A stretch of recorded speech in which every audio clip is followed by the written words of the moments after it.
Tov, Boker Tov. Tov. On est aujourd'hui quoi? Mardi 2 du mois de décembre et le Yud du mois de Kislev Bezrat Hashem, Beshem Hashem Nasim Nasler. Aujourd'hui, on étudiera un peu sur Yehoshua bin Nun et Bezrat Hashem pour la foi Shlema de tous les enfants d'Israël. Bezrat Hashem. Kol echad ve'echad, les filles, dites vos noms pour vous-même. Bezrat Hashem. Aslacha barvacha b'chol ma'aseh tous ceux qui nous regardent. Et que Dieu arrête, Bezrat Hashem, cette magéfa, cette terrible épidémie de divorce. Je ne sais pas ce qui se passe en ce moment. J'ai jamais autant travaillé dans le Shlom Bayit que depuis cette période. Je reçois, il y a une promo pour les divorces. Non, mais c'est vraiment impressionnant, et même si ça n'a rien à voir avec le shiur d'aujourd'hui, j'aimerais bien que les gens comprennent que tant qu'il n'y aura pas de tikchoret, c'est-à-dire tant qu'il n'y a pas de communication, il faut que les couples apprennent à communiquer, Bezrat Hashem, à s'écouter, à comprendre un petit peu quel est le problème de l'un et de l'autre pour ne pas en arriver à des décisions dramatiques où ce sont les enfants qui en payent le prix. Et puis je ne sais pas ce qui se passe. Les problèmes psychologiques aujourd'hui, Bémet, qui sont dramatiques. J'espère que les parents qui, s'ils écoutent ce shiur, en tout cas, enfin ce que je suis en train de dire maintenant, parce que le shiur c'est sur Yehoshua bin Nun, mais et justement Yehoshua bin Nun, ça tombe bien avec ce que je dis, parce que Yehoshua bin Nun, c'est-à-dire celui qui vient tomber, celui qui vient sauver ceux qui tombent. Yehoshua, le sauveur, bin, fils, Nun, c'est la lettre Nun, qui vient du mot Nephila, Nofel.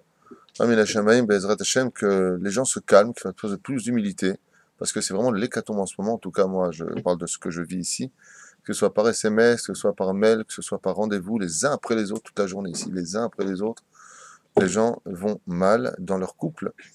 Et j'ai fait un shiur qui s'appelle Pourquoi le mariage, pourquoi le divorce. Je conseille vivement à tout le monde de regarder ce cours, parce que ça pourrait énormément aider, quoi. Et j'insiste énormément aussi pour ceux qui nous écoutent, ne croyez pas que vous pourrez vous en sortir si vous n'allez pas avoir une personne compétente dans ce domaine, un rav spécialisé dans le Shlom Bayit. Il faut y aller. J'entends souvent quand je dis venez avec votre mari ou alors venez avec votre épouse, c'est hors de question, elle ne voudra pas venir. Ou elle ne voudra pas venir, les ravs, qu'est-ce qu'ils vont comprendre à notre problème? Zelon Nachon, vous vous trompez. Vous n'avez pas le droit de faire des pas sans avoir fait d'abord tout ce que vous deviez faire pour pouvoir sauver votre couple. Bezrat Hashem. Voilà, c'est la simulation. On est là, j'en parlais hier soir avec mon épouse. C'est l'hécatombe. Pas shoot, l'hécatombe. Les gens décident du jour au lendemain de quitter leur épouse, de tout baser comme ça, pour une autre femme, et toujours avec les mêmes trucs, que tu ne me mérites pas. On est dans un cirque. Top, Bekitsur Bezrat Hashem. Que ce shiur-là leur soit aussi dédié à tous ces couples qui veulent se reconstruire. Amen. Et qu'ils arrêtent de suivre leur cœur et leurs yeux constamment, et qu'ils comprennent que c'est Dieu qui marie les couples, et que c'est une raison très très valable leur permettrait de divorcer, même selon Rabbeinu, tout se discute. Bezrat Hashem. Sans plus tarder d'ailleurs, on va faire un petit peu de Rabbeinu comme tous les matins. On est dans les Begadim. On avait commencé, Mishenu Nizar Alistakel Barvat Aviv, le Sof Shilchu Banav, Arum Ve'achak, lo Anu lo Alechem. Celui qui ne fait pas attention, nous dit Rabbeinu, Rabbi Nachman Breslev, de ne pas observer la nudité de son père. Il ne fait pas attention à ça. C'est-à-dire, il regarde au Méchané, les Sof Shilchu Banav, Arum Ve'achak. Il y aura une exéra dans les cieux qui provoqueront que ses enfants iront nus, eux aussi, et pieds nus. Mais pas spécialement dans les bons endroits. Est-ce qu'on parle de pauvreté ou est-ce qu'on parle de manque de tsniout? Il ne le précise pas ici. Aval, c'est pour ça que nous, les Sfaradim, contrairement aux Lubavitch, eux, de ce que j'avais constaté à maintes reprises, quand ils vont au mikvé, ils vont avec leur enfant au mikvé. Tandis que, oui, j'ai plusieurs amis avec qui, même Chavruta pendant 2 ans était Lubavitch, dans notre collège à Jérusalem, le Rav Katan. Moi, je vais constater cela et je leur dis, mais vous rentrez avec vos enfants, il n'y a pas de problème. Tu leur poseras la question, j'ai pas eu de réponse. Eux, ils n'ont pas de problème avec ça. Nous, on a un problème avec cela. On ne rentre pas au mikvé, ni avec son Rav, c'était un sourd. Le Rav, quand tu rentres au mikvé, les élèves doivent attendre dehors, c'est un Aleph. Pourquoi sur les Stakel Erum Arabo, pendant de voir l'unité de son Rav, on n'a pas le droit de voir l'unité de son père. Et là, Rabbeinu nous met en garde. C'est pour ça que si vous avez des enfants avec qui vous allez au mikvé, Bezrat Hashem. Alors moi aussi, j'emmène mes enfants au mikvé toute leur jeunesse, je les ai appris avec moi. Seulement, moi, je restais habillé. Je restais habillé, ils venaient au mikvé, je restais à l'extérieur, ils avaient fini, tac, ils s'habillaient, ils attendaient dehors. Et alors, je rentrais. Toi aussi, tu faisais ça? Avec mon fils et mes petits-enfants. Moi, je rentre le premier. Quand j'ai fini, je sors. Après mes petits-enfants, ils viennent. Non, je vais pas nous raconter ta vie, donc tu faisais ça aussi, quoi. D'accord, très bien. Parce que je commence à m'inquiéter, là, tu es en train de me donner les détails de comment t'enlever tes chaussures au mikvé, moi. Mi sheochel kodem atfila ou ne'enash bebgadim. Et encore une fois, Rabbi Nachman mi Breslev écrit noir sur blanc dans le Sefer Amidot, que chacun le comprenne comme il veut le comprendre. Il dit, tout celui qui mange avant sa prière, qu'il sache qu'il sera puni par ses habits. Tout celui qui mange avant de prier, Shaharit, Keikaron, qu'il sache que Dieu le punira par le biais des habits. Les habits? Ouais. Ani le Eder. J'ai dit, Kol echad yavin ech shurotze lavin. Je ne sais pas exactement de quoi est-ce qu'il parle, mais ça veut dire quoi par ses habits? Il ne dit pas ici exactement de quoi il parle, on peut tout imaginer. Mais ce qui est certain, c'est que le lévouche extérieur, c'est-à-dire que les habits représentent, on a dit, l'intériorité du respect de l'homme. L'extériorité. Mashmash mi bachutz, les habits. Dans la Torah, les habits, c'est les enfants, par exemple. D'où est-ce qu'on apprend ça? De Yoshua Kohen Gadol. Quand il est rentré dans la fournaise ardente avec les deux arnaqueurs qui ont fait croire à Nabucodonosor que Dieu leur avait dit qu'ils devaient aller avec leur fille dans la chambre, ils ont pris Yoshua Kohen Gadol. Et Yoshua Kohen Gadol a été jeté dans la fournaise ardente. Les deux arnaqueurs, Kel et Jakel, ont été brûlés sur place, tandis que Yoshua Kohen Gadol, qui était un grand sadique, est ressorti seulement avec ses habits qui ont un peu brûlé. Vous savez, les fils qui dépassaient de ses habits ont été brûlés. Et Nabucodonosor s'est étonné en disant, c'est bizarre, car j'ai jeté avant cela 3 tzadikim qui étaient Hanania, Michel et Azaria dans la fournaise ardente. Ils sont rentrés et ils sont sortis. Bon, après ils sont morts. Hein. Ils ont été brûlés par quelque chose de plus fort qu'une fournaise ardente. La Inara, dit la Gemara.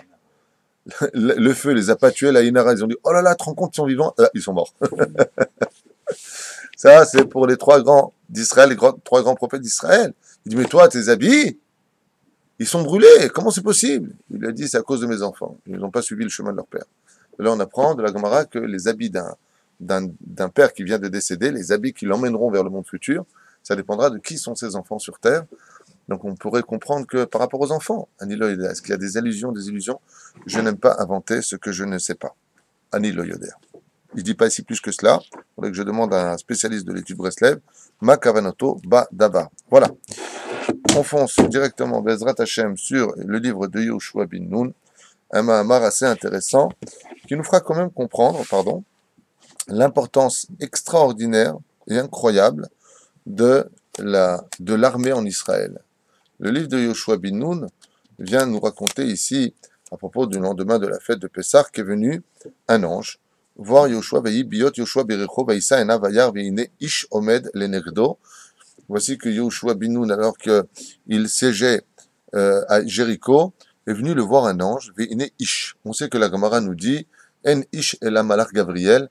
En général, quand on parle de ish, ou c'est un tzaddik, ou c'est un ange du nom de Gavriel. Et Gavriel est l'ange aussi des armées dans les cieux. Chante Gibor, Gavri. Nachon, Gibor, qui veut dire héros. Elle est néglové, harbo shelufa beyado. Et une épée dans ses mains.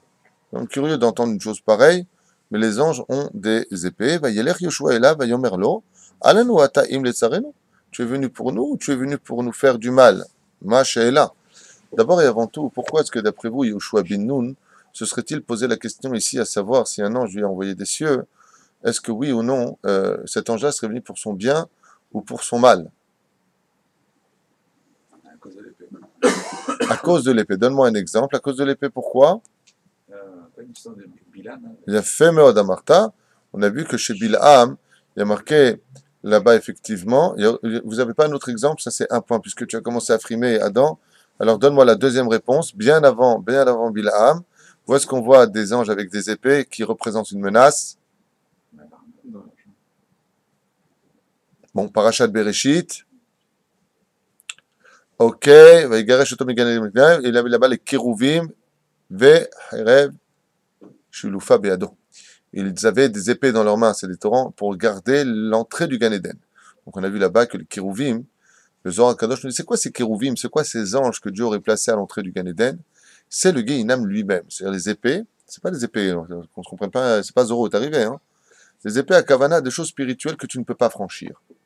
Donc ces épées-là, c'est quoi? Dans le cas échéant de la création du monde, où Dieu va placer ces 2 chérubins là-bas sur place, ce sont leurs bras qui représentent une mer de si je peux me permettre le mot, de lave, comme un océan comme ça, de lave, vous savez, le volcan, où tu ne peux pas franchir. En tout cas, c'est comme ça que le Zohar le définit, un océan de feu, qui est très très difficile de traverser, sauf quand on est tzaddik. Et sachez que pour entrer au Gan Eden, on est obligé de passer par cet océan de feu du Télim, d'ailleurs du roi David, qui dit Gam ki elech begei tzalmavet lo irara ki ata imadi. Même quand j'irai dans la vallée des morts, et comme là, pas la vallée des morts comme comprennent les chrétiens, mais dans cet océan de feu, qui fait 500 années de marche en profondeur d'ailleurs, avec 7 paliers différents que Dieu nous protège, eh bien, les tzaddikim aussi passent par ce chemin d'une certaine façon. Il y en a qui passent par d'autres chemins, mais il y en a qui passent par celui-là. Et les grands tzaddikim ne passent que par ce chemin, le chemin du Gehinam, puisqu'on avait dit qu'ils ramassaient en même temps des neshamot de juifs qui, malheureusement, auraient mérité le Gehinam. Donc ils passent avec leurs abikars. Au Hashem, ils ont de la Torah sur eux, et ils traînent et drainent avec eux ces neshamot qui enfuient dans le Gehinam, hurlant 24 heures sur 24, sortent de cette situation inexplicable et indéfinissable pour entrer dans le Gan Eden, car il n'y a pas de désespoir, même après la mort. Il y a toujours un tzaddik qui viendra nous sortir du pétrin. La reine Bezrat Hashem Shinske Gadel Banim Talmidei Chachamim. Car il faut savoir que quand on fait un enfant qui est tzaddik dans ce monde, il n'est pas tzaddik que pour lui, il est tzaddik pour sa génération, il est tzaddik aussi après la mort pour ceux qui sont morts aussi et qui n'étaient pas tzaddik, car il monte avec le tzaddik dans le Gan Eden, Bezrat Hashem. Alors ici, comme tu l'as très bien défini, vous l'avez tous compris, cette question de Yoshua Binoun est quand même difficile. Yoshua n'a pas fait de faute ici. Il voit un ange avec une épée et il lui dit « Mais t'es venu pour nous faire du mal ou t'es venu pour nous aider ?» La majeure partie des commentateurs nous disent que cet ange est venu pour lui dire qu'il est venu participer, écoutez bien, à la mitzvah du Kivush Eretz Israël, qu'il est venu pour accomplir avec eux, aider les enfants d'Israël à gagner la guerre. Ce que je trouve incroyable en relisant par exemple le Radak ou le Ralbag, ou aussi le Malbim, Metsudat David, Baruch Hashem, Metsudat Sion, ils sont nombreux Rashi, c'est qu'on se rend compte que dans l'histoire d'Israël, surtout depuis le retour, et non pas la création de l'État d'Israël a été créé déjà à l'époque d'Abraham Avinu, puisque Baruch Hashem, Yoshua ne vient que prendre le pays que Dieu nous a donné en sortant du pays d'Égypte. N'oubliez pas que la première parole de la Torah, c'est Bereshit bara Elokim, au commencement Dieu créa le ciel et la terre, et que le dernier mot de la Torah, c'est les Enekol Israël, aux yeux de tout Israël. C'est bizarre que le premier et dernier mot ferme les lettres du mot Bereshit Israël. Le commencement de l'histoire du peuple juif démarrera réellement quand on sera de retour sur la terre d'Israël. Et on voit ici que les anges, qui sont attribués justement à cette fameuse situation spirituelle de la Torah, mettent Yoshua Binoun un petit peu en porte-à-faux avec une épée béado. Alors il y en a une grande partie d'ailleurs des commentateurs nous disent qu'il est venu tout simplement l'aider. Ce que je trouve merveilleux, c'est que si vous regardez par exemple sur YouTube les guerres qui ont eu lieu, vous aurez des témoignages, non pas de rabbinim, mais non pas de juifs, mais justement de l'armée syrienne, de l'armée égyptienne, qui disent avoir été par centaines de soldats témoins oculaires d'une chose incroyable, et c'est en rapport d'Afka Minashamé avec la paracha, Vaishlach Yaakov Malachim.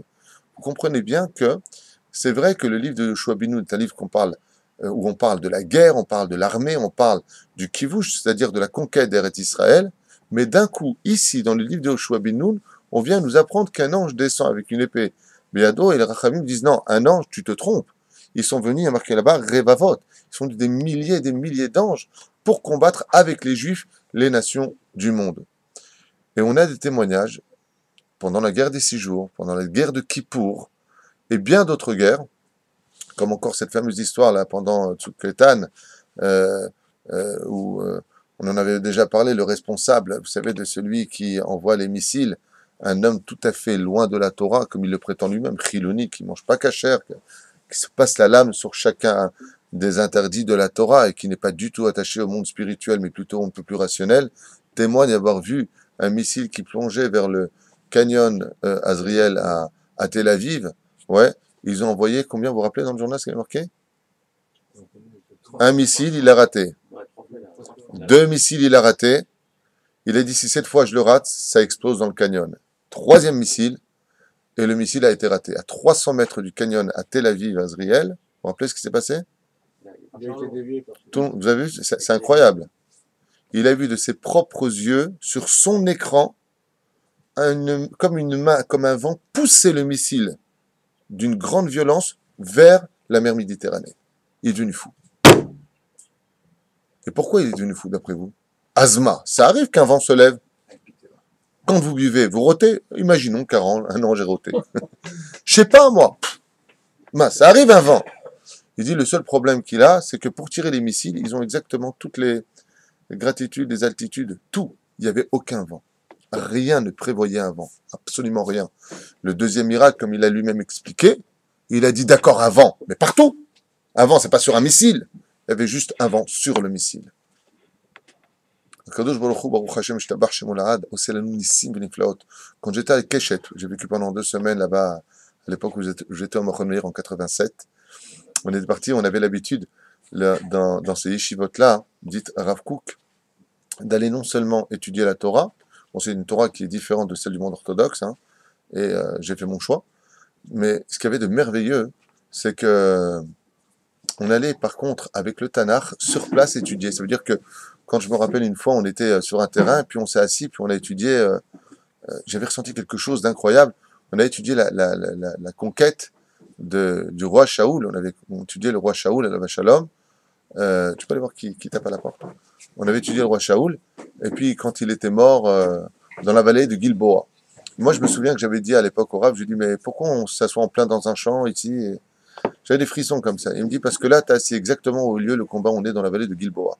Alors, c'est comme merveilleux comme ça d'aller sur le terrain, de voir, de se rencontrer de par nous-mêmes, de visiter la terre d'Eretz-Israël, d'aller à droite, à gauche pour marcher, fouler avec nos pieds le sol de cette terre si kadosh que Dieu nous a donné, Baruch Hashem, pour vivre les événements de notre Torah. Et ici, Yoshua bin Nun, Alav Shalom, se retrouve face à cette situation qu'on a déjà rencontrée, comme je vous le disais, donc dans le Golan, quand on est parti là-bas à Keshet, j'ai rencontré des gens qui sont devenus massortim, c'est-à-dire traditionnalistes, et qui étaient pilotes de chasse pendant la guerre des 6 jours. Et donc, ça faisait partie du programme de rencontrer ces gens-là avec la yeshiva. Et ces gens, des gens très simples, nous ont raconté qu'ils ont vécu des miracles. Alors, je me souviens que j'ai posé la question à un maître arabe. Je me souviens que j'avais posé la question à un taïas. Un taïas, c'est un pilote de chasse. Et je lui ai dit, racontez-moi un miracle que vous avez vécu. Il m'a dit comme ça, hein, quelque chose qui m'avait vraiment étonné. Il m'a dit, ben c'est très simple. Quand on combattait, les nuages, comme ça il m'a raconté, hein, les nuages se formaient en forme de route. Ça veut dire qu'on savait comment nous diriger. On était comme téléguidés par des anges. Ces événements-là, comme on a vu les Syriens qui ont dit, mais pourquoi vous n'avez pas déferlé? Qu'est-ce qu'ils ont dit? Comment vous voulez qu'on déferle quand on voit une rangée d'anges blancs qui nous disent retournez chez vous avec la main qui nous menace en avant? Ce que je veux vous faire comprendre depuis tout à l'heure, c'est pas qu'on n'est pas en train de parler de nounours et pimprenelles depuis tout à l'heure. Ce que je voudrais vous faire comprendre, c'est que dans la Torah, quand on prend le livre de Yoshua bin Nun, ouais, on vient nous dire, n'oublie pas un détail. Le détail, c'est quoi? C'est qu'un ange vient avec Charbo, Shilufa Biado, Bielech Yelshua Elam, Vayomerlo, Alanu Ata Terenu, Vayomerlo, Ki Ani Sar Tseva Hashem, Atabati. Je suis le général en chef de l'armée d'Akadosh Baruchou. Vebati, Vaipod Yoshua Alpanav, il est tombé, Artsa, il est tombé, Vaishtacho, Vayomerlo, Ma Doni Medaber Alavdo. Quel srout j'ai que toi tu viennes me parler dans ce monde? Vayomer, il lui a répondu, Sar Tseva Hashem El Yoshua, Shal Nealecha Me'al Raglecha Ki Amakom Ata Omer, Asher Ata, Omed Alav Kodesh Hu, Es Yoshua Ken. Il lui a dit, retire tes chaussures de tes pieds, car la terre sur laquelle tu te tiens est une terre sainte. Je lui ai raconté que l'islam avait pris d'ailleurs de ce paragraphe-là, et de Moshe Rabbeinu, on lui dit, Shal et Nealecha, retire tes chaussures. Vous savez qu'à l'Pisode, on ne parle pas de retirer ses chaussures, on a bien compris, on parle de retirer l'âme du corps. C'est-à-dire, j'ai besoin que tu montes en haut. Alors, première explication de ce paragraphe très important pour nous, c'est de comprendre que il est venu l'aider pour faire comprendre à Yoshua bin Nun et au peuple d'Israël, donc c'est la conquête d'Israël. Israël, c'est une terre où le Yetzer Hara va tout de suite attraper la plus mauvaise vertu, c'est-à-dire l'orgueil. Il y a un message extraordinaire ici du Tanakh qui vient nous dire que Dieu a eu besoin d'envoyer armer un ange pour bien faire comprendre au peuple d'Israël que c'est des cieux que les guerres d'Israël se gagnent. Ne croyez pas que c'est vous, même si bien entendu, c'est nous. Je ne sais pas si vous comprenez ce que je viens de dire. En d'autres termes, c'est très simple. Si je devais changer ma phrase, une fois que tu as compris que c'est Dieu qui te fait gagner la guerre, tu peux dire, bon, on a gagné la guerre. On a gagné la guerre. Sinon, on compterait sur le miracle. Il y en a d'autres qui disent pas du tout. Si Yoshua a eu peur et qu'il lui a dit ce que tu es venu pour nous tuer ou pour notre bien, c'est que apparemment l'ange aurait été fâché contre lui. Et pourquoi est-ce qu'il aurait été fâché? Parce qu'il lui aurait reproché d'avoir délaissé un tant soit peu l'étude de la Torah. Ça veut dire qu'il vient avec une épée en lui disant « Non, non, non. Pourquoi? Si tu étudies pas la Torah, la guerre, tu risques de la perdre. C'est la Torah qui te fera gagner la guerre. » De d'où est-ce qu'on apprend ça? Les Malachim Mamash. Les Chachamim, à propos de la paracha de la semaine, nous disent quelque chose qui est tellement d'actualité pour nous dans la politique dans laquelle nous vivons actuellement, qui a créé une haine démoniaque entre le monde religieux et le monde non religieux. Je ne le dis pas pour faire un kitrouche, je le dis pour qu'on s'en soigne. C'est que on voit ici que Yaakov Avinu a marqué comme ça, Vaishlach Malachim El Esav Achi, c'est des dents. Il a envoyé des anges. Les anges qui sont envoyés là-bas, Rashi nous dit Mamash. Mamash est même Shin. Il y a des gens, donc des gens, il y a des amis des Chachamim qui expliquent que le mot Mamash, ce sont des notaricons, c'est-à-dire des lettres de début de mots qui signifient même mi. Deuxième même, mitzvot. Shin, she'asa. Comme le dit la Mishnah, tout celui qui crée une bonne action crée un ange blanc. Et s'il crée une mauvaise action, il crée un ange noir. D'accord? Étant donné que Yaakov Avinu alav shalom a maintenu l'équilibre de la Torah même chez Lavan, et il lui lance une allusion Im Lavan Garti, j'ai donc vécu là-bas, il vient lui dire Kiyam Tariag mitzvot. En d'autres termes, j'ai avec moi les 613 mitzvot de la Torah que je n'ai pas cessé de multiplier. Qu'est-ce qu'il est en train de lui enseigner? Il est en train de lui enseigner qu'ils sont hyper armés, hyper blindés, hyper sophistiqués. Pourquoi? Parce qu'ils possèdent avec eux des armes extraordinairement fortes. Alors, je voudrais faire une parenthèse en prenant Bezrat Hashem. J'aimerais vous lire un passage justement à propos de cette paracha qui est en parallèle de ce que nous vivons ici et qui nous parle justement de la guerre avec Esav. Et vous allez voir qu'en réalité, Esav, lui, a vécu une guerre exactement comme on le voit ici, comme on le verra plus exactement ici, qui est la suivante. Alors, je m'excuse, je n'ai pas préparé la page, laissez-moi juste un peu de temps. Alors, où est-ce que c'est ça? Maskurto chez Yaakov. Ok. Meléléa, on avance. Petite 4 Ok. Recherche chez Yaakov. Et voilà, on y arrive. Très bien. Yaakov et Esav.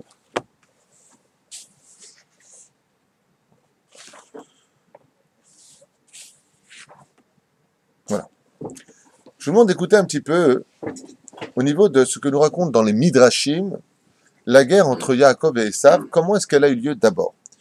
Vekar Tziva Yaakov. C'est pour ça d'ailleurs que vous aurez remarqué que dans l'histoire juive, ces anges-là ont joué un rôle tellement important que Yaakov Avinu va prendre exceptionnellement un tafkid, un rôle à jouer dans l'histoire juive qu'on n'aura jamais vu ni avant ni après. Lequel? Il va se battre contre un ange lui-même, l'ange de Esav. C'est-à-dire que la force extraordinaire de cette paracha, Vishlach Malachim, les anges qui sont envoyés là, sont des anges qui vont, si tu veux, se concrétiser dans le monde d'ici-bas. Et un homme qui s'appelle Yaakov Avinu, un homme de chair et d'os, va se battre contre un ange qui est fait de feu. Quelque chose d'incroyable. Et pourquoi? Parce que vous avez compris que le peuple d'Israël, comme c'est marqué dans Betsa 25 Bet, il y a marqué là-bas que le peuple d'Israël, Eshdat Lamo, c'est un peuple de feu. C'est pour ça qu'on a une Torah de feu. Ça veut dire que on peut, nous, ça paraît complètement utopique de dire une chose pareille, et même orgueilleux, et pour certains peut-être débile, mais bon, chacun sa vérité, et vivra, qui vivra verra. Mais le peuple d'Israël est un peuple de feu, et le peuple d'Israël peut battre les anges. Et c'est la paracha qui en parle. Yaakov va vaincre un ange, mais un ange, c'est des milliers de kilomètres. On ne peut pas imaginer de quoi est-ce que l'on parle. Alors regardez un petit peu ce qu'on va apprendre. Kacher dibru imo kir'u lo adon, kevan melech seir v'chule v'chule. ריבונו של עולם, וכך שלח להגיד לעשיו, שהייתי אצל לבן, on avance. J'essaie de trouver l'endroit que je veux vous faire partager, תלווה מצווה אותנו, ושמענו בתשובתו, והיא תשובת עשיו, הרשע, ושואב, וכו'. אוקיי?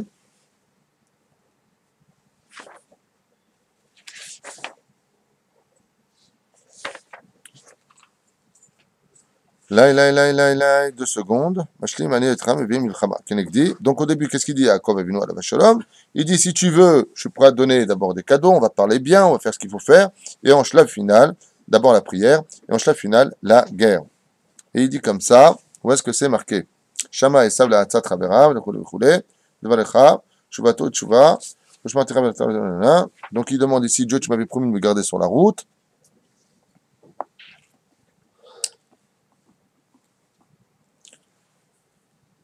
Voilà, on y est. Shema Hashem et Tfilato. Alors écoutez bien. Moshe Agam et Bana Beschuto Bechol Aet Vetsuka, car Akadosh sauvera toujours les enfants d'Israël quand on arrivera, Bezrat Hashem, par le biais de la prière et de la force, à créer des anges. Et c'est pour cela que tous les jours vous dites, d'ailleurs dans la prière, Tenu'oz d'Elokim, traduction littérale, donner de la force à Dieu. Comment donner de la force à Dieu? Celui qui va alimenter les forces spirituelles, ce sont nos mitzvot. Tu fais une mitzvah, tu vas alimenter. C'est ce qu'il lui dit. Ne viens pas te battre contre moi, car j'ai de la puissance. Et c'est pour ça que l'ange vient chez Yoshua Benoun, et qu'entre les deux commentateurs, qui a tort ou raison? Bien, la réponse est très simple. Je viens t'aider, mais il faut que tu étudies plus la Torah. C'est-à-dire que tout comme une voiture ne peut pas voyager sans essence, envoyer de l'essence spirituelle dans les cieux pour que nos mitzvot soient si grandes que l'armée des anges qu'on va créer, qui va combattre pour le peuple d'Israël, comme on l'a vu à l'époque d'ailleurs, il y a même un homme qui a refusé de créer une armée en Israël, qui était Chizkiyahu HaMelech, il n'y avait pas un seul soldat en Israël, il a dit, Pachout, on va créer, comme on sait que c'est les anges, on va pas perdre de temps, nous, avec Zoro est arrivé, on va laisser faire, effectivement, alors que Sancheriv était venu avec une armée, avec 185 000 généraux d'armée en chef, eh bien, ils sont tous morts, frappés par un seul ange, qui était l'ange Gabriel, selon la Gemara, qui les a tous cramés dessous, d'accord? Mais pourquoi? Qu'est-ce qu'il avait dit? Il a pris l'épée, vous vous rappelez l'histoire de Chizkiyahu HaMelech? Il a pris l'épée, il l'a plantée en plein milieu de Jérusalem, il a dit, tout celui qui n'étudie pas la Torah passera par le glaive. C'était pas Ayatollah Khomeini, le mec, c'était pas si tu n'étudies pas, on te tue. Il est en train de dire, si tu ne crées pas des anges par milliers qui vont te protéger comme une espèce de feu autour de toi, eh bien, l'épée de l'ennemi viendra te toucher. Il y en a qui disent que c'était un méchage pour l'éducation. C'est dans les écoles, parce qu'il s'adressait aux enfants. Dans une école où il n'y a pas de Torah, c'est le canif qui finit par parler. C'est un message qui était donné et qui est tellement vécu dans toutes les écoles aujourd'hui. Miyad Shalach, écoutez bien, Arbat Alafim Rivo. Il a envoyé 4000 ribos, ça fait beaucoup de 40 000, 400 000. Malachim, Likrat Esav. Et comment est-ce qu'ils les ont vus, eux? Ils les ont vus comme des soldats habillés avec des tuniques de plomb, des armures, exactement, des armures. Donc qu'est-ce qu'ils ont vu au début? Des hommes. On croyait que c'était des hommes. Rorvim al-Sousim Chazakim, qui donc, en plus de ça, ces anges, ils étaient sur des chevaux. Donc vous voyez bien ici que les anges, nous disent les Chachamim, quand ils sont venus Esav avec ses 400 soldats, on verra, de quoi est-ce qu'on parle? C'est pas Stam 400 soldats, c'est 400 soldats eux-mêmes qui sont en réalité des démons. Ça veut dire qu'il y a une guerre spirituelle terrible. C'est pour ça que le combat va avoir lieu entre Yaakov et l'ange de Esav. Et pourquoi? Pour enseigner que la force d'Israël, écoutez bien ce que je vous dis, c'est tellement important aujourd'hui à retenir dans la situation actuelle, c'est notre Torah. Notre Torah est vitale pour qu'on gagne tous les combats de la vie. Notre Torah est vitale pour ne pas arnaquer l'autre dans le travail. Notre Torah est vitale pour gérer notre couple. Notre Torah est vitale pour notre éducation. Notre Torah est vitale pour gagner l'estime des nations du monde, comme c'est marqué dans la Torah. Le créateur du monde nous dit, dans le livre de Devarim, qu'est-ce qu'il nous dit là-bas? Kama hacham benavon ha'amazé. Quand on étudie la Torah, comment ils sont? Vous avez vu à l'époque, Baruch Hashem des Tanaïm, combien les philosophes de la ville de Hatoun, tous les grands philosophes, tous les grands savants de toutes les nations du monde, et on voyait même que les rois s'adressaient aux sages d'Israël, voulant avoir leurs avis, car on savait que dans la Torah, il y avait absolument tout. Écoutez bien, ils étaient en plus dans des chars magnifiques. Il a posé la question, mais qui vous êtes? Les miatem, pour qui vous combattez? Nous, on combat pour Yaakov, pour le peuple d'Israël. Ainsi ont répondu les anges. Et sachez que ce que je suis en train de vous dire, est sorti de la bouche d'un des principaux du Hamas.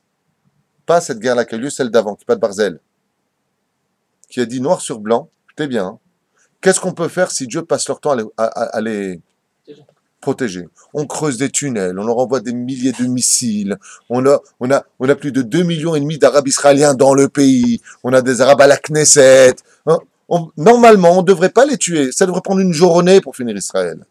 De façon stratégique, ça prendrait une journée. On a posé la question pour 1967 au Pentagone. On leur avait dit, mais qu'est-ce que vous dites de la guerre des Juifs quand ils ont gagné cette guerre? Ils ont répondu, les Juifs ne font pas une guerre conventionnelle. C'est inexplicable. C'est pas possible que 6 pays s'attaquent à Israël, alors qu'on aura fait des embargos, alors qu'on a nourri les États-Unis, on nourrit, la RSS a nourri les pays arabes, l'Inde s'était mêlée, ils ont nourri les pays arabes. Étudiez un petit peu l'histoire. Ouais, ils sont venus plus qu'armés à tel point que pour eux, ils ont même chanté. Demain, nous serons déjà en train de danser à Tel Aviv. Et Kaltoum, Marchem Avzichra avait sorti son titre qui avait fait fureur en 67, Edbah al-Yud, hein, charcutant le massacre des Juifs, que veut dire la Shri. Edbah, c'est pas massacre, c'est... Ouais, égorgeons les Juifs. Edbah al-Yud, elle avait sorti son chant. Et nous, de l'autre côté, on était comme ça avec nos femmes, avec le kissouille, très peu d'armes et plein de barbus. On a gagné une guerre magnifique. Et vous savez pourquoi? Parce qu'on avait une arme qui est plus forte que tout, même plus forte que l'étude de la Torah. Hein? On avait de l'ardoute. On était un. Ben Gurion avait signé, plus tard, un traité, avant, il avait traité un signé avec, comment ça s'appelle, le Chazon Ish, les religieux, Ben Gurion, hein, les religions yeshivot. Ben Gurion a dit, c'est nécessaire. Il nous appelait les parasites, hein, mais il avait compris une chose, Ben Gurion. Vous avez remarqué que tous les gauchistes du gouvernement, je ne suis pas pour la gauche du tout, au contraire, bien au contraire, ils n'ont jamais cassé les pieds à la Torah. Les seuls qui nous ont coupé les vis, c'est les mecs de la droite. Les mecs de la droite. Chaque fois qu'il y a un mec de la droite qui monte, mais c'est pas de leur faute, ils sont mal guidés. Akol me'et Hashem. Quand il a vu ça, Esav, il a commencé, il est tombé de son cheval, il tremblait de peur. Venez, revenez, il leur a dit. Et les 400 qu'il avait, ils sont barrés. Tellement de soldats. Ils ont rattrapé les... Viens ici. Maintenant, qu'est-ce qui se passe avec Yaakov pendant qu'on est là? C'est par ses camps. Hein? C'est par ses camps. Non, lui, il est en train de séparer ses camps, mais il n'est pas au courant de tout ce qui est en train de se passer. Ça veut dire qu'avant que la guerre ne se déclare et qu'il vienne l'embrasser et qu'il veut lui mordre le cou, ainsi de suite, Bezrat Hashem, peut-être on fera un cours sur le Sod Hashmal, sur les dents. Vous savez que les dents représentent les forces du bien et les forces du mal. C'est pour ça que Esav utilisera ses dents pour essayer de tuer. Et encore une, c'est un sujet très intéressant qu'on devra faire Blin Eder. Demain, Blin Eder, on n'avait pas fait le Sod Hashmal hier soir, donc on le fera. Blin Eder demain sur les dents. Si vous n'avez pas de dents contre moi. Mi Atem, Ana Esav. Ani Esav, et il est un achat. Il a dit qui tu es? Il a dit non, moi je suis Esav. Ouais, c'est un peu lourd comme blague. Amar Ahad Amelachim, Akou et Esav. C'est toi Esav? Oui, frappe-le. Et Esav, quand la Esav blirachem. Ils ont été frappés. Comme encore une explication qui avait été donnée à l'époque du roi David. Quand les Philistins marchaient, pas les Philistins d'aujourd'hui, ce qu'on a aujourd'hui, l'invention du mandat anglais. J'ai quelqu'un qui m'a envoyé par mail, d'ailleurs, que je salue, de Thaïlande. Il m'a envoyé par mail un magnifique document de 1917 de Balfour, ouais, qui explique comment le peuple palestinien, un document qu'on trouve sur Internet avec les noms de ceux qui l'ont fait, les dates, les lieux, comment le peuple palestinien a été créé en 1917. Mais ça, par contre, personne ne voudra en parler. De quoi est-ce qu'il parle? Premier président palestinien, Yasser Arafat. Et avant lui, personne. Et vous savez pourquoi? Parce qu'il n'y avait pas de peuple. Tu vois la différence? Par contre, nous, ça fait 2000 ans qu'on entend « sale juif, retourne dans ton pays ». Tu vois la différence? Mais le pire ennemi des juifs, ne l'oubliez jamais, c'est le juif. C'est-à-dire que même si un arabe te dit « ouais, tu sais quoi, Allah Akbar, c'est ta terre », tu auras toujours un juif « non, mais pas du tout, c'est la sienne ».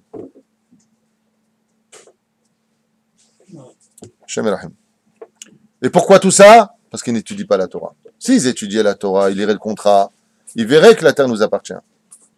Alors il y en a qui vont me dire, mais qu'est-ce que tu fais des Neturei Karta? Ça n'a rien à voir avec ça. Les Neturei Karta, eux, sont basés sur une autre thèse de Maseret Shabbat, à savoir qu'on ne vient pas en Israël tant qu'il n'y a pas Mashiach. Ça n'a rien à voir avec ce côté-là.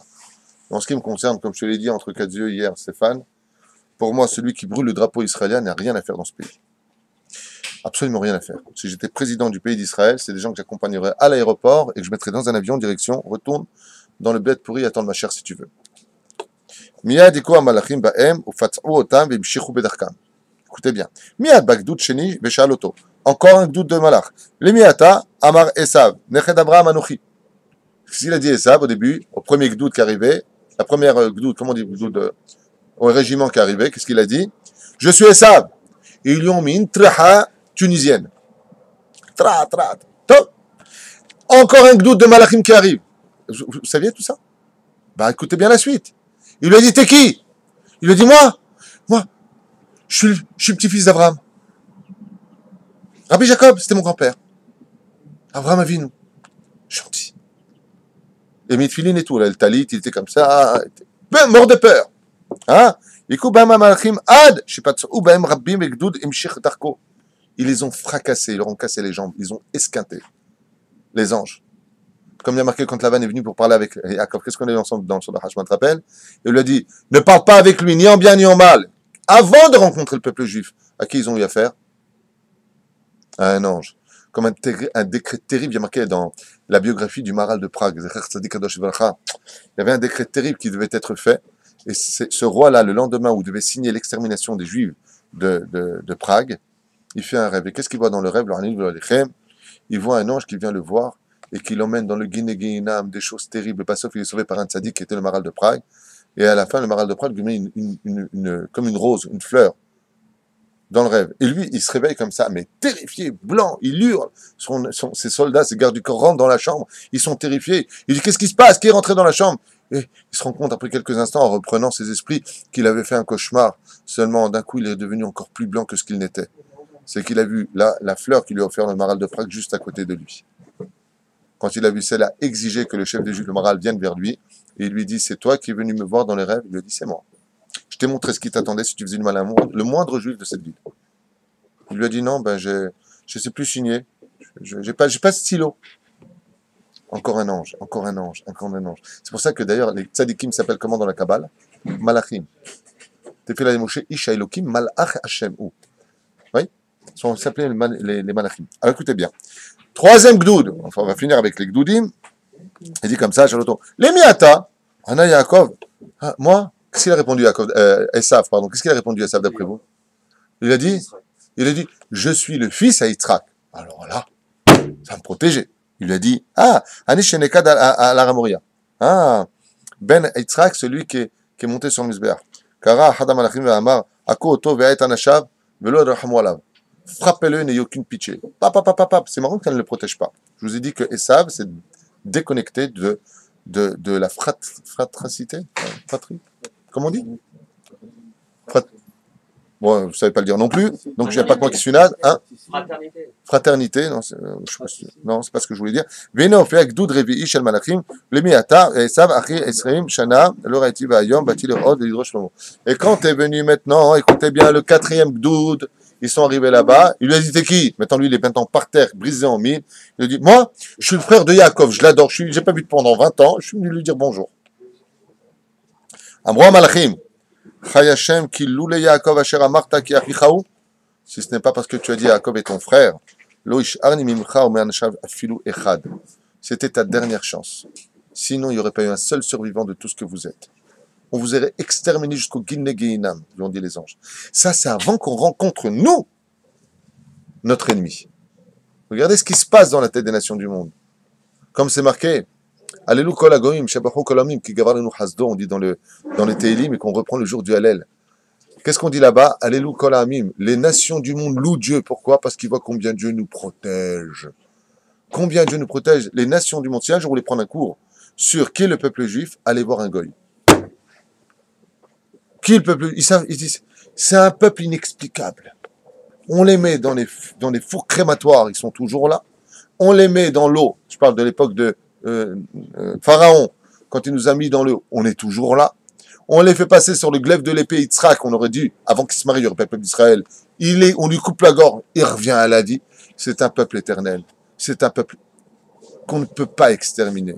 C'est un peuple à qui, avant d'avoir affaire à lui, tu as affaire à des anges. Tu as affaire à des hiérarchies supérieures que tu ne comprends pas, parce qu'il y a quelque chose de magnifique et d'harmonieux entre ce peuple-là, le peuple juif, et le Kisei HaKavod. Écoutez bien ce qu'il a répondu. Ra Esav et kol ma she'asu, lo shloshet hagdudim arishonim, pachad Yaakov, pachad mavet. Il a eu peur de Yaakov d'une peur qui pouvait le rendre fou. Amar bilbo chalila lime'alechem imachi. Je promets, chas v'shem, de ne pas me battre contre lui. Kira et yatakishol gabe Yaakov ralera, lo yatzak nakim yonesh. Il a dit Esav, qui était le Satan. Ouais, le Satan. Il a répondu à ce moment-là, je peux vous affirmer, en disant à toutes ces gdoudim, et on verra Blineder si on a le temps de voir qui étaient réellement ces 400 soldats. 400 soldats, c'est pas une grande armée, hein. Mais si vous savez de quoi ils étaient capables, aucun pays au monde ne pouvait se battre contre eux. Ils étaient sorciers, mais pas n'importe lesquels, les pires qu'on puisse trouver. Qu'est-ce qu'ils ont dit? Je relis le verset. Kiraeti ata, car j'ai vu dès maintenant. Chez Kol Hanogea Beyaakov, tout celui qui touchera au peuple juif, les ra'a, vous faire du mal, lo yetse naki me'onesh, il ne s'en sortira pas devant le trône divin. Une fois de plus, avant que la rencontre n'ait lieu chez Yaakov ici même, qui a réglé le problème? Les anges. C'est ce qui a marqué dans Yeshua ben Nun. Alors d'un côté, le Midrash nous dit, les Chachamim nous disent, il est venu le mettre en garde sur le manque d'études de la Torah. Il va falloir que tu crées plus d'anges. Étudier la Torah, chaque mot de Torah, c'est un ange qui se crée, et cet ange-là va d'abord partir en guerre contre toi. Tu sais pas tout ce qui va se passer de l'autre côté, et seulement après, quand on fait la guerre, alors Baruch Hashem, les enfants d'Israël viennent finir le travail quand on fait la guerre. On vient finir le travail, parce que le travail a été bien commencé avant que ne commence le premier missile, ou le premier coup de feu, qui s'abattra sur le peuple d'Israël, chas v'shalom. C'est ma shekatouv. הוא ויעש יהושע כן ויריחו סוגרת ומוסגרת מפני בני ישראל אין יוצא ואין בא ויאמר השם יהושע ראה נתתי בידך את יריחו והמלכה לגבור לחיים. Il a dit quoi? Voici que j'ai donné devant toi Hachem la ville de Jéricho, je l'ai donné devant toi Pérouche Adavar, que tout ce que doivent faire les enfants d'Israël doit être empreint d'une mitzvah de la Torah en disant c'est pour toi Hachem, maintenant la ville est fermée comme tu l'as demandé. Achan a été tué parce qu'il a volé l'or qui s'y trouvait. Tout est rentré dans l'ordre parce que tout est fait au nom de Dieu. Et quand on fait Baruch Hashem les choses, pas au nom de comme font certaines autres religions, sans les critiquer pour autant, mais qui est un état de fait, on va tuer, on va faire du mal au nom de Dieu, les guerres ethniques. On a vu combien de massacres cela a créé. Bien au contraire, nous, chez les juifs, grâce à Dieu, comme on l'a dit la dernière fois, il y a toujours une porte d'où tu peux partir. Vous avez vu que les anges, ils lui ont dit qui tu es. Il aurait dit depuis le début, je suis venu pour la paix, il l'aurait laissé tranquille. Mais il s'est servi du srout de Avraham Avinu. J'ai une question à vous poser. Franchement. Pourquoi est-ce que le srout d'Avraham Avinu, le mérite d'Avraham, ne l'a pas protégé? Henri, qu'est-ce que tu réponds à ça? Aaron, plus exactement. Tu vois pas, et toi? Si je te dis mon père, c'est Yitzhak, et mon grand-père, c'est Avraham, c'est du srout avot, c'est du mérite pour lui. Pourquoi ça l'a pas protégé? C'est tellement simple, et tellement beau, et tellement important à retenir pour notre génération. Parce qu'il n'était pas un tour. Non, Azma, il a le srout avot. Sache qu'il y a des gens qui sont riches dans ce monde, et qui ont tout qui réussit parce que leur grand-père, c'était Baba Shidi. Le srout avot est très important, en tel point qu'on nous dit, épouse la fille d'un Talmid Chacham pour avoir le srout avot dans ta vie. Le père de son, le père et le grand-père, c'était des tzadikim, ça protège la femme. Le srout avot, il est parti chez Yaakov. Mais pourquoi? Non, mais pas pour l'instant. Et mettre la mytho à ce moment-là, pas encore, c'est après. Il avait tourné le dos à sa filiation. Donc, Oui, mais ça c'est après. Écoutez bien la réponse comme elle est belle. Elle est très importante. C'est une question que vous auriez dû me poser d'habitude. Hein. Je vais pas me fâcher avec vous, mais c'est pas bon. Même vous avez raté le coche. Hein. Il dit, mon père c'est Yitzhak, mon grand-père c'est Abraham. Pourquoi ça ne le protège pas? La réponse est simple. Il n'a pas dit qu'il regrettait d'être venu tuer son frère. Il reste sur ses positions de je vais le déchirer, je vais le tuer, je vais massacrer. Et quand ils viennent, il dit, hey, moi je suis le fils d'un tzaddik. Donc, non, c'est pas qu'il n'a pas fait de tchouva, c'est qu'il est en train d'utiliser le srout avot pour faire le mal. Et c'est là que le srout avot il va pas. Et pourquoi c'est une grande leçon pour nous? Parce que chas v'shalom, ça viendrait nous dire que si tu te sers de la Torah, si tu te sers de ton grand-père, si tu te sers de tout cela pour faire le mal, ouais, des fois vous avez, je prends des exemples concrets de la vie un petit peu basse classe. C'est vraiment pas un bel exemple que je prends, mais il a tellement existé dans nos synagogues. Des fois vous avez des gens bons dans l'absolu qui vont se permettre de dire au Rav ce que le Rav doit faire, ce que le Rav doit dire. Bien entendu, je ne parle pas d'un Rav âgé ou d'un Rav violi ou d'un Rav allemand ou d'un Rav débile. Je parle d'un Rav, Baruch Hashem, qui est Alpi Halacha, Alpi Torah. Je ne parle pas d'un réformiste, ni Robin Débat, ni Raz de Shalom. Vous comprenez bien. Et quand tu leur parles à ces gens-là, moi j'avais déjà vécu ça dans 2 synagogues, je leur dis, Slicha et Shporav, qu'est-ce qu'il te dit? Mais moi, monsieur, mon grand-père, c'était le Rabbi. Alors ça me rappelle une histoire que j'avais racontée un jour à la veille de Rosh Hashanah. Ouais, c'est l'histoire d'un âne. Tu connais cette histoire? Alain, tu connais cette histoire? Alors je vais te la raconter, écoute bien. C'est l'histoire d'un hamor, d'un âne, qui devait absolument traverser la jungle. Mais il a eu très très peur. Pourquoi? Il a eu peur de servir de gibier aux lions. Il y a des lions, il y a des tigres, il y a plein d'animaux à l'intérieur. Il a eu très très peur. Il est parti voir le renard, il lui dit, t'as pas un conseil à me donner? Il lui a dit si, celui que tout le monde craint dans la jungle, c'est le lion. Fais-toi une espèce d'habit, un habit comme ça sympathique, et tu te déguises en lion. Hamor, il a dit, c'est une super idée ça.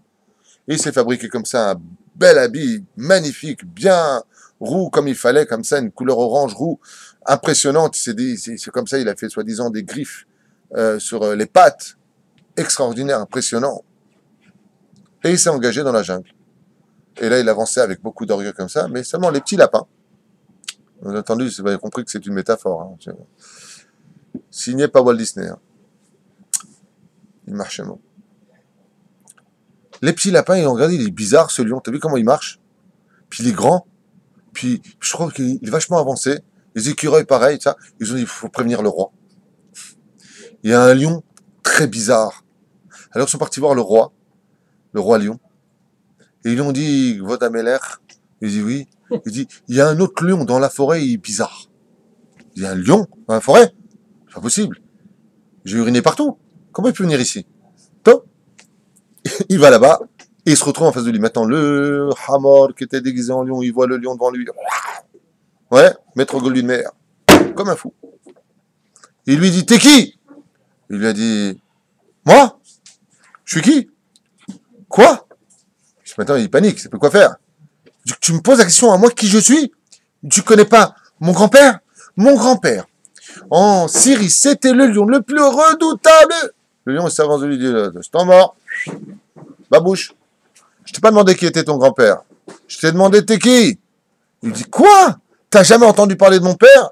Mon père, il a vécu en Afrique. Il a tué lui-même 3 lions. C'était un lion redoutable. Et à ce moment-là, le lion lui sort sa griffe, il lui met juste sous la gorge. Il dit, c'est la dernière fois que je te pose la question. Je t'ai pas demandé qui était ton grand-père et je t'ai pas demandé qui était ton père. Je te demande, toi, t'es qui? À ce moment-là, le Hamor, il a vu qu'il était perdu. Il a retiré son déguisement. Il lui a dit, moi, je suis un âne. C'est exactement la même chose dans la vie. Quand tu viens et qu'on te dit, t'es qui? Tu n'as pas commencé à dire, ah, tu sais que je suis le petit-fils d'Abraham? Ah, je suis le petit-fils de Yitzhak? T'es qui, toi? Je suis Esav. Mata Hamor. Qu'est-ce qu'on en a à faire que ton grand-père, c'est un grand tzaddik, ça te protégera peut-être dans les cieux. Mais au niveau de la halacha, c'est pas une référence pour toi, au contraire. Au contraire, si ton grand-père c'était un grand Torah et que ton père est un grand Torah et que toi t'as un Maharet, tu devrais avoir honte de dire que tu es de la descendance. Tu devrais te cacher. Pourquoi? Parce que tu salis. Dommage. Si tu es un grand et que tu montres, voilà mon grand-père, ah, Baruch Hashem, que tu viens, que tu t'en vantes et que tu oses, sous prétexte que ton grand-père c'était le grand rabbin de je sais pas quelle ville, alors que toi t'es un âne batté qui ne sait même pas étudier une Gemara, tu ferais mieux de te taire. Parce que non seulement tu fais honte au Rav, mais tu fais honte sur toi, à tes grands-parents qui disent, mon fils, tais-toi. Tais-toi, parce qu'en réalité, tu ressembles à quoi? À un âne déguisé en lion. וזה ברוך השם מה שכתוב פה מבחינת הסיפור היפה הזה שסיפרנו ברוך השם על יהושע בן נון. יהושע בן נון, le texte de la Torah a besoin de nous dire que vous êtes en train de conquérir la terre d'Israël, mais n'oubliez pas un détail. Avant que vous ne rentriez dans cette guerre, avant que vous ne mettiez les initiales de Tsahal, Tzva Gana et Israël, n'oubliez pas, Baruch Hashem, que des anges vous ont bien devancé et que c'est si Loulé Akadosh Baruch Hu, c'est pas le Dieu des armées qui nous envoyait la victoire, on n'aurait aucune chance sur le domaine stratégique. Aucune chance sur aucun domaine. Baruch Hashem. Bekochi Votzem Yadi Asiti Atachai Lazé, c'est vrai qu'on a le droit de dire, et il faut le dire.